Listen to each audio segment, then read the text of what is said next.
네. 네, 우리 양옆에 있는 분들, 앞뒤에 있는 분들과 인사 나누겠습니다. 어떻게 나눌까요? 사랑하고 축복하면 너무 식상해서 좀 새로운 걸로 하고 싶어서. 어, 지혜로운 사람이 됩시다. 우리 잠언서 말씀에서 보고 있으니까 지혜로운 사람이 됩시다. 앞뒤에 있는 분들, 옆에 있는 분들 인사 나눕시다. 지혜로운 사람이 됩시다.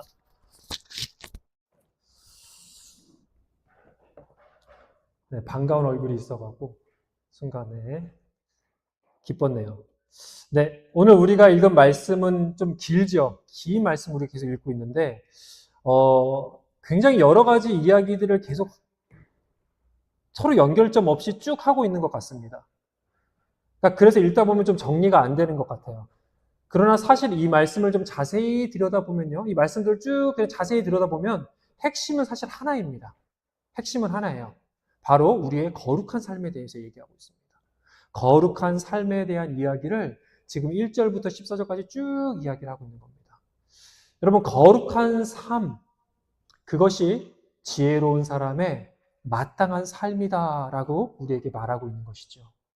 여러분, 거룩이 무엇입니까? 거룩. 우리가 흔히 사실 세상에서 거룩이라는 말을 쓸 일이 정말 없겠죠? 그럴 일이 없죠? 근데 교회에서 정말 거룩에 대한 얘기를 많이 하는데 거룩이 뭘까요? 여러분, 거룩은 구별되다라는 뜻입니다. 구별되다. 다르다는 겁니다. 예수님 믿는 사람, 하나님 믿는 사람은 세상 사람들과 다르다는 것이고 또 달라져야 한다는 것이죠. 요즘 세상 사람들이 교회를 막 욕하는 일들이 있습니다. 그리스도인들을 손가락질하는 일들이 있어요. 근데 그렇게 하는 가장 큰 이유는요, 사실 우리에게 있습니다. 그리스도인들이 선한 척, 착한 척은 다 하면서 정작 그들의 삶, 우리들의 삶에 변화가 없는 거예요. 다름이 없는 겁니다. 구별됨이 없는 거예요. 세상 사람들과 전혀 다르지 않는 삶을 살기 때문에 세상은 그것을 우리에게 조롱하고 비난하는 것이죠. 여러분, 사도 바울은 로마서 12장에 이렇게 말하고 있습니다. 함께 로마서 12장 1절의 말씀을 자신의 편한 언어로 읽도록 하겠습니다. 시작. 형제자매 여러분, 그러므로 나는 하나님의 자비하심을 힘입어 여러분에게 권합니다. 여러분의 몸을 하나님께서 기뻐하실 거룩한 산 제물로 드리십시오. 이것이 여러분이 드릴 합당한 예배입니다. 여러분, 우리의 몸, 우리의 행동, 우리의 말, 우리의 삶이 거룩하게 구별되어야 하나님께서 기뻐 받으시는 예배가 된다라고 말하고 있습니다. 주일 예배 참석해서 우리가 손을 들고 찬양하고 경건하게 말씀을 듣는 것만이 예배가 아니라 결국 우리의 일상, 우리의 삶이 예배가 되어야 하고 더 정확하게는 거룩하게 구별되어야 하는 삶을, 거룩하게 구별된 삶을 살아가는 것이 하나님께서 기뻐하시는 예배라고 말하는 겁니다. 그래서 사랑하는 여러분, 오늘 말씀 우리가 쭉 살펴보면서요, 우리가 정말 구별되고 거룩한 삶의 예배를 저와 여러분이 함께 일상의 삶에서 드릴 수 있기를 주님의 이름으로 축복합니다. 자, 그럼 이제 본문을 살펴보겠습니다. 우리 본문 4절 그리고 11절의 말씀을 함께 읽어보겠습니다. 오늘 본문 4절과 11절의 말씀입니다. 시작. 거만한 눈과 오만한 마음, 이러한 죄는 악인을 구별하는 표지이다. 11절. 오만한 사람이 벌을 받으면 어수룩한 사람이 깨닫고 지혜로운 사람이 책망을 받으면 지식을 더 얻는다. 읽은 말씀을 보면 거만한 눈, 오만한 마음이 나옵니다. 거만한 눈, 오만한 마음. 여러분, 이것은 히브리어 원어로 보면요, 높아질 대로 높아진 마음을 뜻해요. 자신이 제일 대단하고 제일 크고 제일 높다는 거예요. 그게 교만의 마음입니다. 말씀은 이것을 죄라고 말하고 있고 악인을 식별하는 표지, 악인 알아보는 표지라고 해요. 근데 여기서 이 높아진 마음은요, 우리가 소위 말하는 자존감과는 좀 다릅니다. 이 자존감 들어봤죠? 자존감? 많은 사람들이 자존감이 높아야 한다라고 말합니다. 자존감이 높아야 돼. 그래야 주도적이고 건강한 자아를 가질 수 있어. 라고 사람들은 말하죠. 그래서 어렸을 때부터 애들 키울 때 너가 최고야. 너가 제일이야. 너가 제일 잘났어. 너가 제일 잘생겼어. 너가 제일 잘해. 라고 해줘야 자존감이 좋아진다는 거죠. 그렇게 하다가 금쪽이가 탄생하는 겁니다. 근데 오늘 말씀에서 말하는 이 높아진 마음은요, 자존감이 높은 사람을 말하는 것이 아니라 하나님 앞에서 자신의 정체성을 잃어버린 사람을 가리킨다는 사실이에요. 구체적으로요, 내가 하나님을 잘 섬기고 하나님의 권위 아래서 바짝 낮아져 살아야 하는 그 정체성을 명확하게 알고 있는 것은요, 자존감이 낮은 것이 아닙니다. 내가 하나님의 종이야. 내가 하나님 권위 아래서 바짝 엎드려서 살아야 되는 그런 존재야. 나는 그냥 피조물이야. 라고 생각하는 것, 그 정체성을 가지고 있는 것, 자존감이 낮은 게 아니라는 거예요. 나는 먼지야. 자존감이 낮은 게 아니라는 겁니다. 그건 뭐예요? 겸손이에요. 겸손. 그래서 말씀에서 말하는 지금 높아진 마음, 높아질 대로 높아진 마음은 자존감의 높은 것을 의미하는 것이 아니라 바로 교만과 겸손의 문제라는 겁니다. 그래서 하나님이 하나님 되심을 인정하고 또 우리의 높아진 마음과 눈을 낮추는 것, 그것은요, 하나님께서 우리에게 주신 우리의 존재 가치를 인정하는 아주 건강한 믿음이고 아주 건강한 자존감이라는 사실이에요. 그래서 우리는 어려서부터요, 아이들 키울 때, 여기 뭐 아이를 키우시는 분들이 많진 않지만 어려서부터 아이들에게 무조건 너가 최고야, 너가 잘났어, 너가 대단해 를 가르쳐야 하는 것이 아니라 너도 나도 하나님 앞에서 낮아져야 하는 하나님의 종이고 하나님의 백성이고 하나님의 피조물이고 그냥 먼지야 라는 사실을 가르쳐줘야 된다는 겁니다. 그것이 우리를 더욱 건강하고 거룩한 마음으로 살아가게 하는 이유가 되는 것이고요. 그렇게 살아야 우리가 오히려 건강한 정체성을 가지고 살아갈 수 있다라는 것이죠. 여러분, 같은 맥락에서 교만은요, 하나님 없이도 내가 충분하고 하나님 없이도 나 스스로 잘났다라고 생각하는 마음이에요. 하나님이 아니라 나를 의지하고 나의 능력을 신뢰하는 겁니다. 그래서 하나님보다 내 뜻이 먼저야. 하나님이나 다른 사람보다 내가 더 중요해. 무엇이든지 하나님 없이도 내가 잘나고 잘할 수 있어. 라고 믿는 겁니다. 그런 사람들, 세상 사람들이 뭐라고 해요? 자존감이 굉장히 높다. 와, 굉장히 자존감이 높은 사람이다. 라고 말할지 모르지만 성경은 그러한 사람을 가리켜서 교만한 사람이라고 말한다는 겁니다. 오늘 본문 1절과 2절에 이렇게 말하는데요. 함께 읽어볼까요? 오늘 본문 1절과 2절의 말씀입니다. 시작. 왕의 마음은 흐르는 흔들줄기 같아서 주님의 손안에 있다. 주님께서 원하시는 대로 왕을 이끄신다.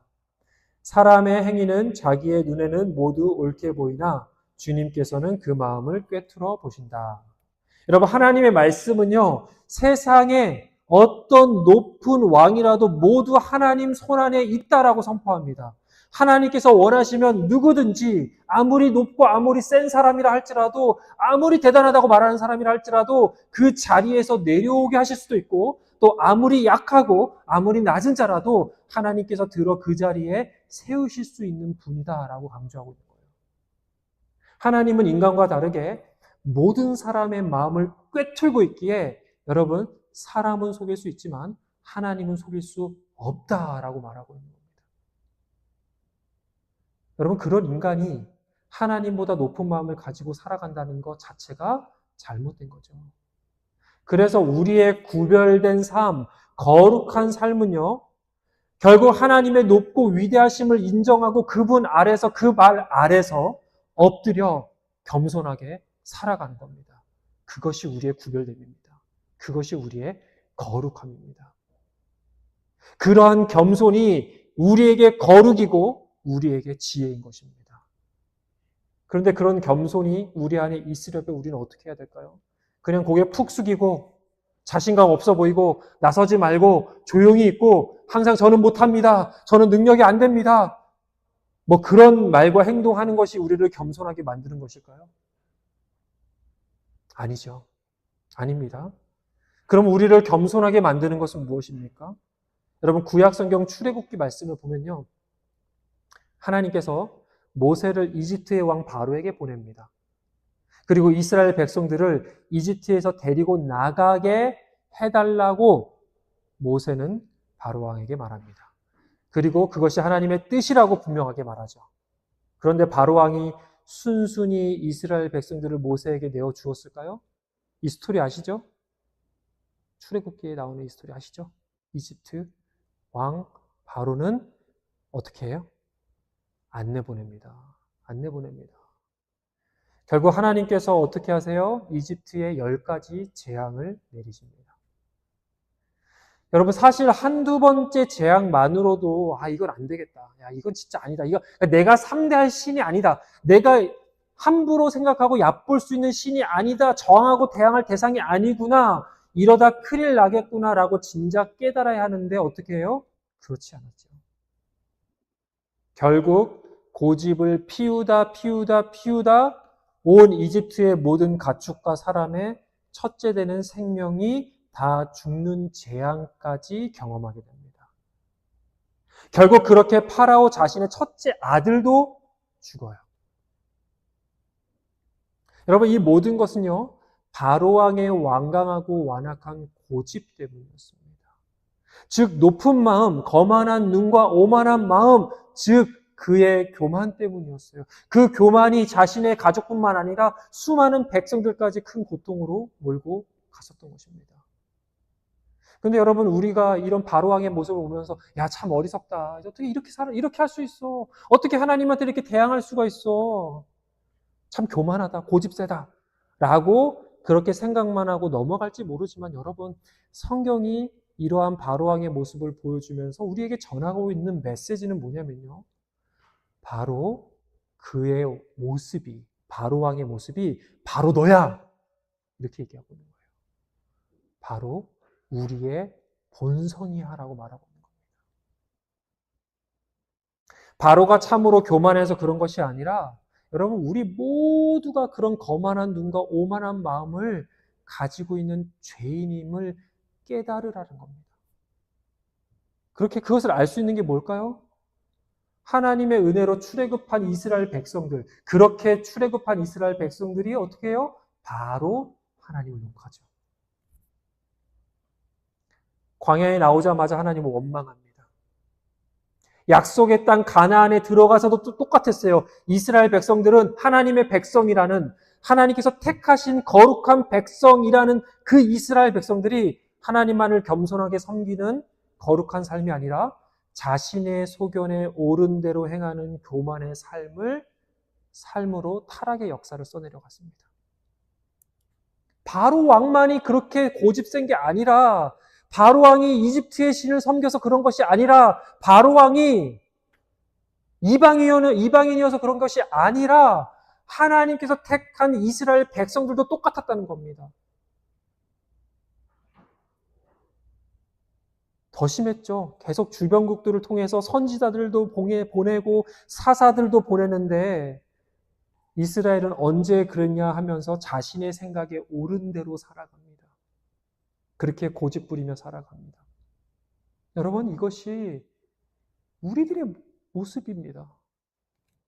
그런 본성을 가진 우리가 거룩한 삶, 구별된 삶, 겸손한 삶을 살아가려면요 우리는 본성대로 살면 안 됩니다. 본성대로 살면 안 됩니다. 인간은 본성적으로 자신이 옳은 대로 행하려고 하는 높아진 마음을 가지고 있고 인간은 자연스럽게 육체의 소욕을 따라 욕심과 욕망에 눈이 멀어서 헛된 것을 쫓아가게 되어 있습니다. 그것은 교회를 다니는 사람이든 교회 밖에 있는 사람이든 다 똑같다라는 거예요. 다 똑같다라는 겁니다. 근데 다른 게 있죠. 다른 게 있습니다. 그래서 하나님은 우리에게 하나님의 말씀을 주신 겁니다. 그래서 우리에게 말씀을 통해서 하루하루를 깨어 살아가라고 말씀을 주셨습니다. 진리의 말씀, 생명의 말씀이 우리를 변화시키고 우리를 겸손케 만들 수 있다는 거죠. 그래서 겸손은 우리 자신 안에서 우리의 능력과 의지로 나오는 것이 아니라 만약 그렇다고 한다면 겸손조차도 우리의 힘으로, 우리의 능력으로 얻어진 거죠. 여러분, 우리가 하나님의 말씀을 우리가 붙잡으며 그 말씀을 날마다 묵상하고 그 말씀을 따라 이 땅에서 순종하며 살아갈 때 우리는 죄된 본성을 이기고 거룩하고 구별된 삶을 살아갈 수 있다는 것이죠. 그래서 여러분, 우리에게 말씀이 너무나도 중요하고 너무나도 필요한 겁니다. 사랑하는 여러분, 말씀 붙잡아야 됩니다. 하나님의 말씀 붙잡아야 됩니다. 매일 붙잡아야 됩니다. 주일날 붙잡았으니까 월요일날은 좀 쉬어도 되고, 화요일날은 좀 쉬어도 되고, 수요일날은 좀 괜찮고, 목요일날도 괜찮고, 금요일날도 괜찮고 하는 게 아니라, 여러분, 우리의 본성은 날마다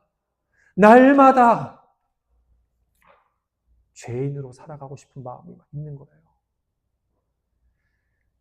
그래서 우리가 말씀을 날마다 붙잡고 죄된 본성을 이기고 하나님이 하나님 되심을 우리의 삶에서 경험하고 증거하며 살아가는 것, 그것이 겸손이고 그것이 거룩하게 구별된 삶임을 믿습니다.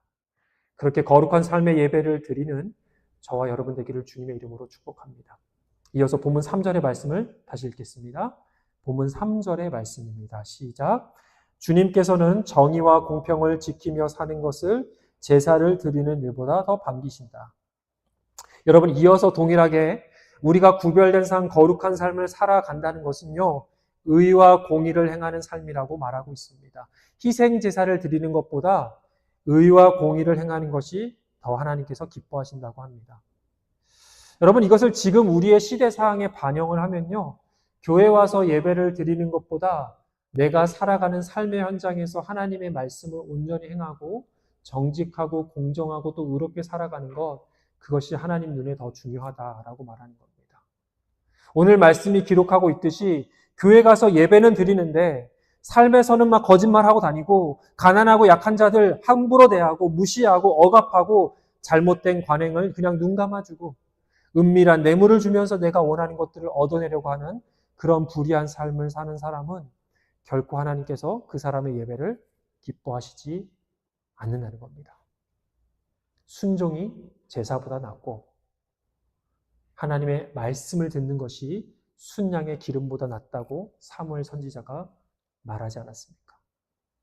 하나님께서 보시는 것은 우리의 중심이고 우리의 삶이라는 거예요.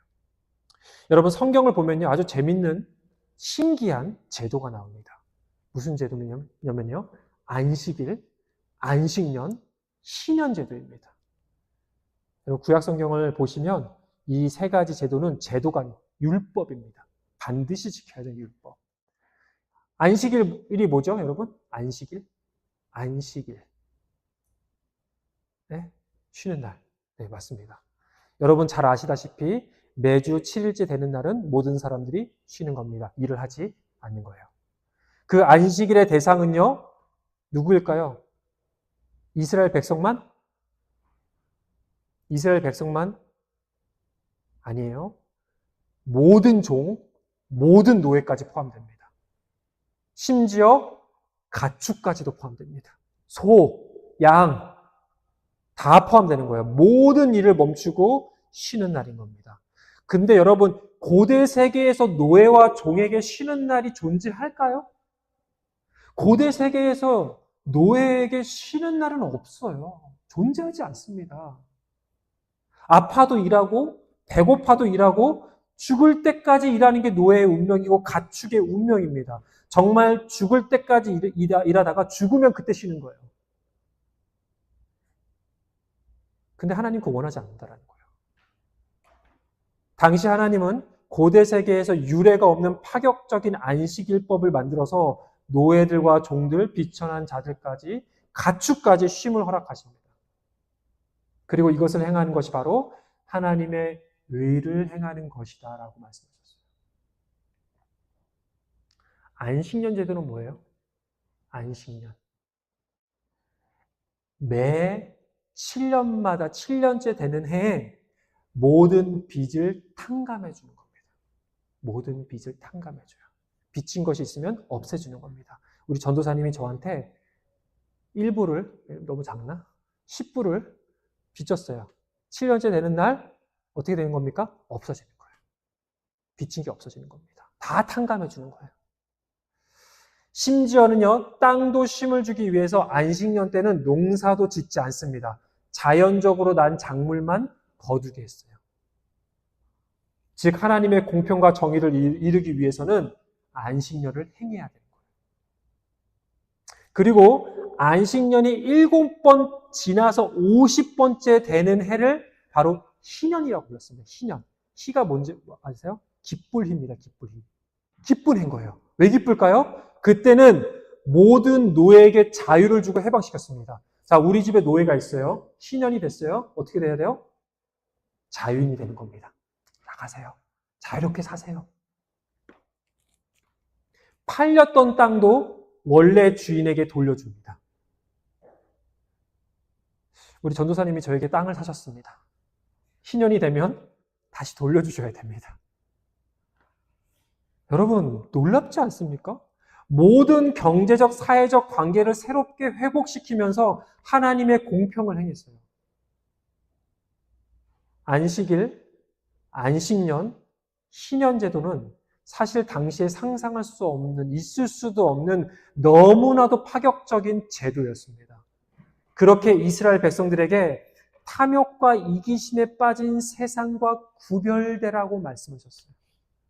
폭력과 착취가 난무하는 세상과 구별되라고 말씀하셨습니다. 차별과 증오가 가득한 세상과 구별되라고 말씀하셨습니다. 그래서 이 말씀을 주셨습니다. 그렇게 세상 가운데 정의와 공평을 선포하라고 행하라고 말씀을 주셨습니다.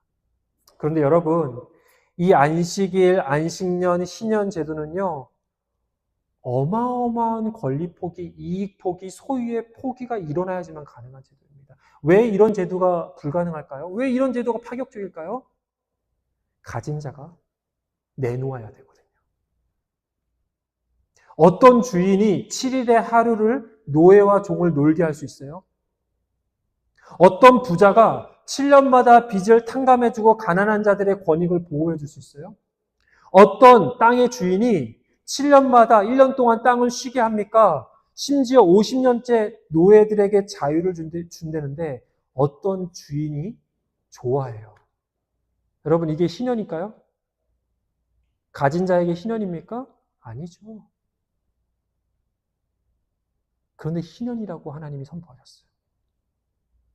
즉, 희생과 권리 포기 없이 정의와 공평은 이루어지지 않습니다. 우리의 삶 속에서도 하나님의 정의와 하나님의 공평을 실행하려면요, 결국 우리는 우리의 것들을 포기하고 내려놓아야 할 결단이 따라야 한다는 겁니다. 여러분, 세상은 더 많이 가지려고 합니다. 더 많이 모으고, 더 많이 차지하고, 더 많이 누리라고 말합니다. 그러나 하나님은 반대로 말씀하세요. 움켜쥐는 것이 아니라 나누고, 독점하는 것이 아니라 베풀고, 자신의 권리를 주장하는 것이 아니라 그것을 내려놓았을 때 하나님의 정의가 나타난다라고 말씀하십니다.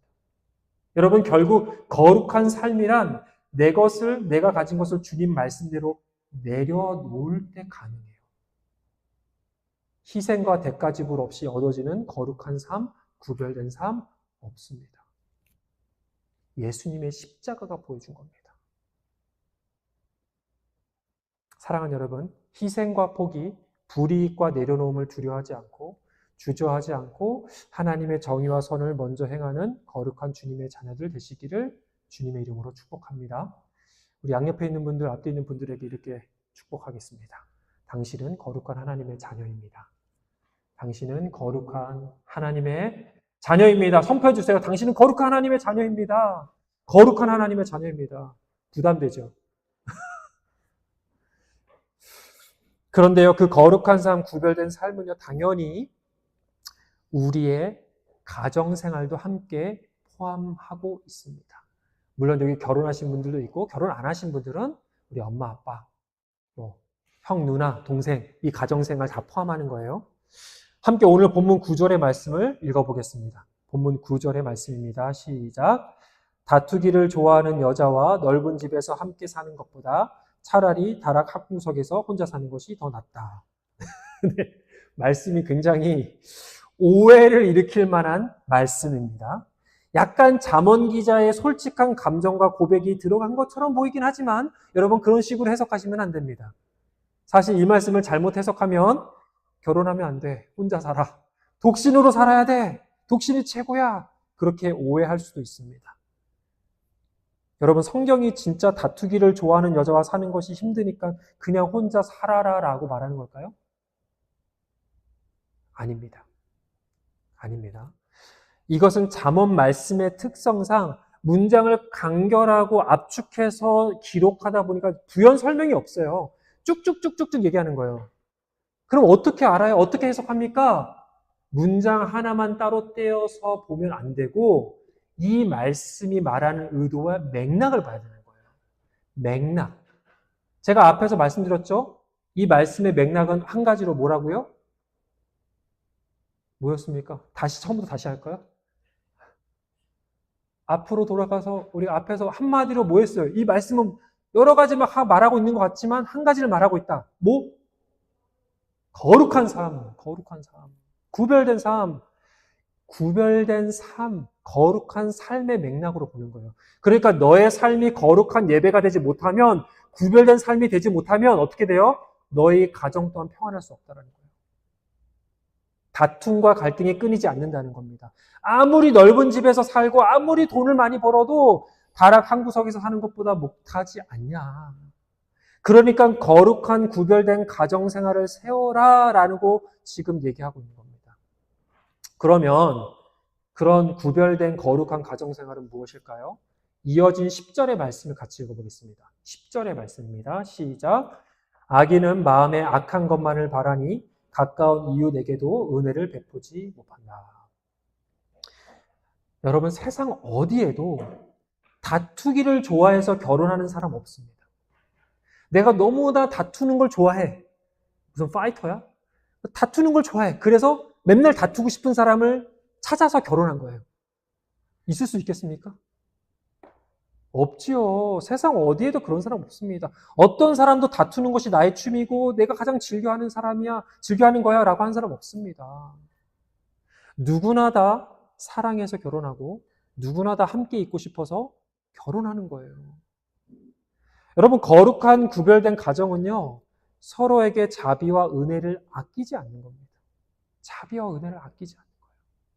마음의 미움, 증오, 서운함, 혐오 등이 올라와도 마음의 악한 것을 버리고 주께서 연약한 우리를 먼저 사랑하셨듯이 부족하고 연약한 우리를 사랑하셨듯이 부족하고 연약한 배우자를 그렇게 포기하지 않고 사랑하는 것, 그것이 바로 거룩하고 구별된 사랑을 행하는 가정생활이라고 말합니다.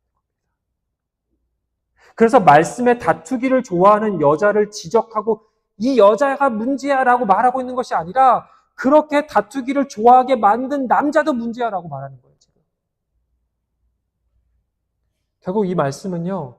가정 안에서 부부 안에서 세상 사람들이 바라고 추구하는 그런 사랑이 아니라 하나님께서 예수님께서 우리에게 직접 몸소 보여주신 그 구별된 사랑, 그 거룩한 사랑을 가정 안에서 행하라고 말하고 있는 겁니다. 행하라.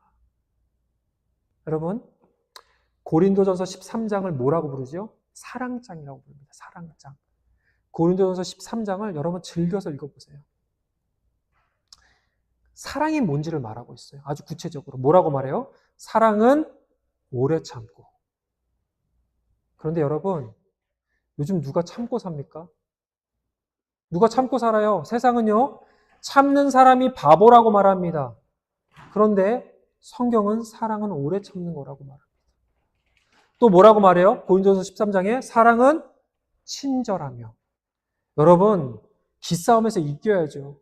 세상은 친절한 호구가 되지 말라고 말합니다. 그런데 성경은요, 사랑은 자존심 싸움이 아니라 서로에게 친절하라라고 말합니다.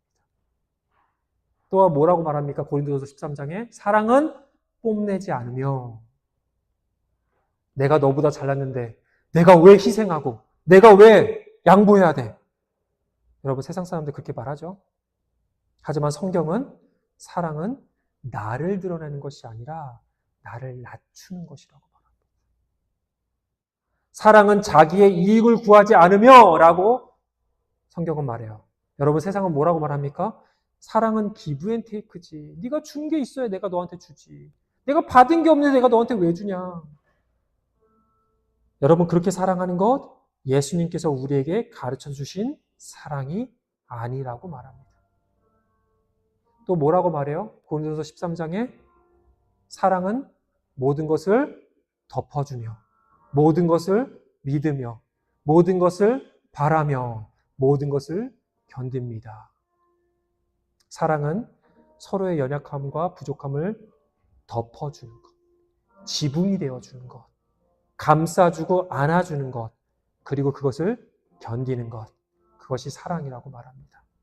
그렇게 배우자에게, 그렇게 가족들에게 주님의 은혜와 자비와 사랑을 베풀며 가정을 세워가는 것, 그것이 구별되고 거룩한 가정의 삶이라고 오늘 말씀 우리에게 도전하고 있습니다. 사랑하는 여러분, 저는 저와 여러분의 가정이 이렇게 은혜와 자비와 사랑이 넘치는 하나님의 구별되고 거룩한 가정들이 되시기를 주님의 이름으로 축복합니다. 오늘 말씀은 우리에게 거룩하고 구별된 삶을 살라고 권면하고 있습니다. 도전하고 있습니다. 그것은 우리 안에 높아진 마음을 하나님의 말씀으로 버리고 그 말씀으로 겸손한 하나님의 사람으로 살아가고 또 어떠한 희생과 내려놓음을 두려워하지 않고 하나님의 의와 공의를 행하는 구별된 사람으로 살아가라고, 또 예수님께서 우리에게 보여주신 그 십자가 사랑으로 우리의 가정을 구별되고 거룩한 가정으로 세워가라고 우리에게 말하고 있습니다. 사랑하는 여러분, 오늘 말씀을 우리가 함께 기억하며 돌아오는 한 주 정말 겸손하게 말씀 붙잡고 거룩한 삶, 거룩한 가정 세워가는 한 주가 되기를 주님의 이름으로 축원합니다.